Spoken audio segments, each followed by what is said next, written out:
One of the biggest losses in narcissistic abuse isn't actually the relationship. It's not your confidence. It's not your trust.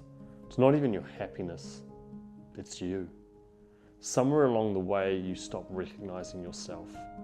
You stop knowing what you wanted, what you liked, what you believed, what you felt. And if someone asked you who you really were, the answer probably became surprisingly difficult. People often say, I lost myself in the relationship. But I don't think we stop often enough to ask what that actually means. Because you don't lose yourself overnight. You lose yourself one small compromise at a time. And today I want to explain to you why that happens, because once you understand it, healing starts to make a whole lot more sense. Now let's start with something really important. See, I don't think anybody enters into a relationship intending to disappear. It happens gradually. At first, it's the little things. You don't mind watching the movie they want. You don't mind going where they'd like to eat. You don't mind keeping the peace. That's normal in any healthy relationship. But over time, the compromises stop being mutual. You begin adjusting yourself more and more. Maybe you stop mentioning certain friends because it always creates conflict. Maybe you stop wearing something they criticize. Maybe you stop sharing opinions because every disagreement somehow turns into an argument. Maybe you stop asking for reassurance because you're made to feel needy. None of those moments seem particularly significant on their own, but they begin adding up until one day you realize you're no longer asking yourself, what do I want? You're asking, what will keep things calm? And that's a completely different way of living. Your attention slowly shifts away from yourself and becomes focused on someone else permanently. How are they feeling? Are they upset? Did I say something wrong? Should I apologize? Should I explain myself again?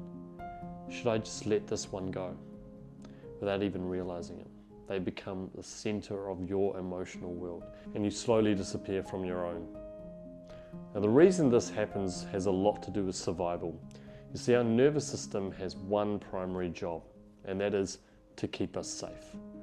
Now, if you're living with someone whose moods are unpredictable, whose reactions don't make sense, who criticizes you, gaslights you, or makes love feel conditional, your nervous system starts adapting. It learns, if I can predict them, maybe I can stay safe.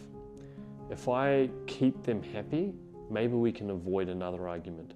If I don't bring up my needs, maybe tonight will be peaceful. Now, those aren't conscious decisions. They're survival strategies. And survival strategies always come at a cost. The cost is authenticity. See, eventually something strange starts to happen. You become incredibly good at reading everyone else and incredibly disconnected from yourself. You know exactly when somebody else is upset, but you don't know what you're feeling. You know exactly what everybody else needs, but you don't know what you need. You know how to avoid conflict, but you don't know how to express yourself. People often describe this as feeling numb or empty or lost. And I think that's exactly what it feels like, because you've spent so long adapting that you've forgotten what wasn't adaptation. Now imagine this. Imagine somebody moved into your house.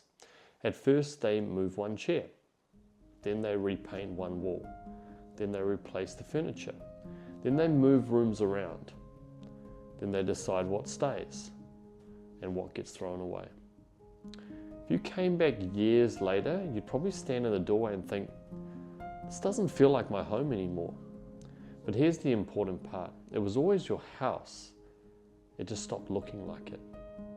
And that's what narcissistic abuse often does to your identity. It doesn't destroy who you are. It slowly rearranges your internal world until it no longer feels familiar. And this is the part that I wish more people talked about.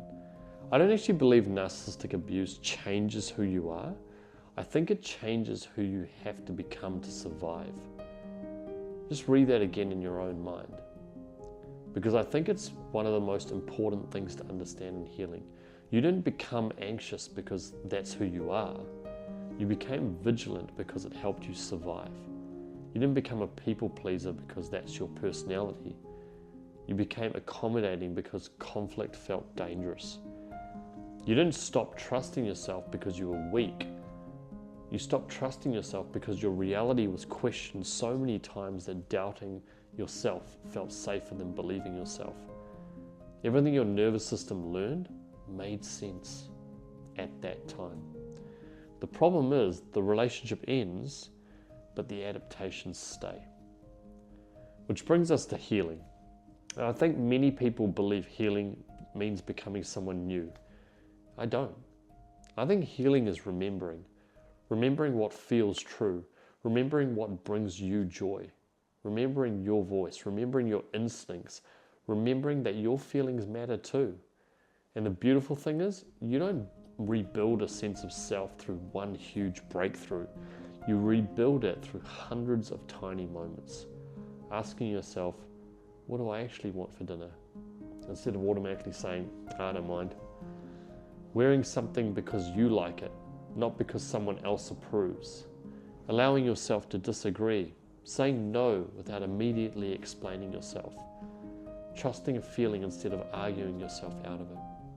Every one of those moments is another piece of yourself coming home, slowly and quietly, one decision at a time.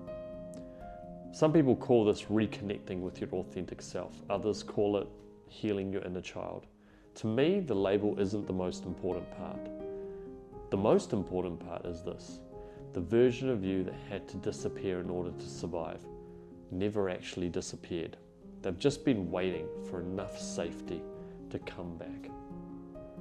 If narcissistic abuse has left you feeling like you've lost yourself, I hope you hear this.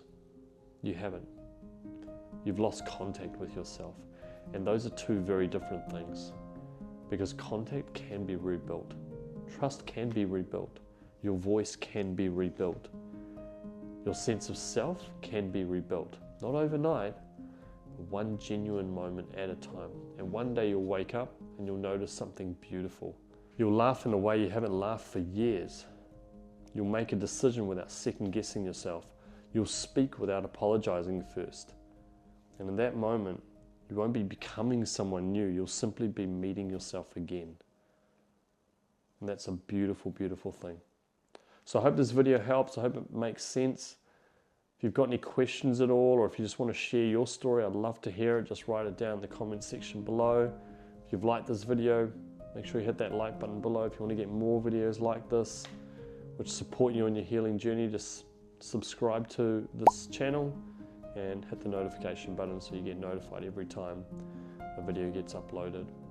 I really want to honor you for your strength and your courage. I know this is not an easy journey, but I'm here with you every step of the way. God, universe, whatever you subscribe to is always with you, and you can lean into that. If you need some support on your journey, there's a link below in the description section where you can check out a free training which talks you through the steps you need to go through healing from narcissistic abuse, and I definitely recommend you watch it. Otherwise, I send you nothing but love and light, and I'll talk to you in the next video.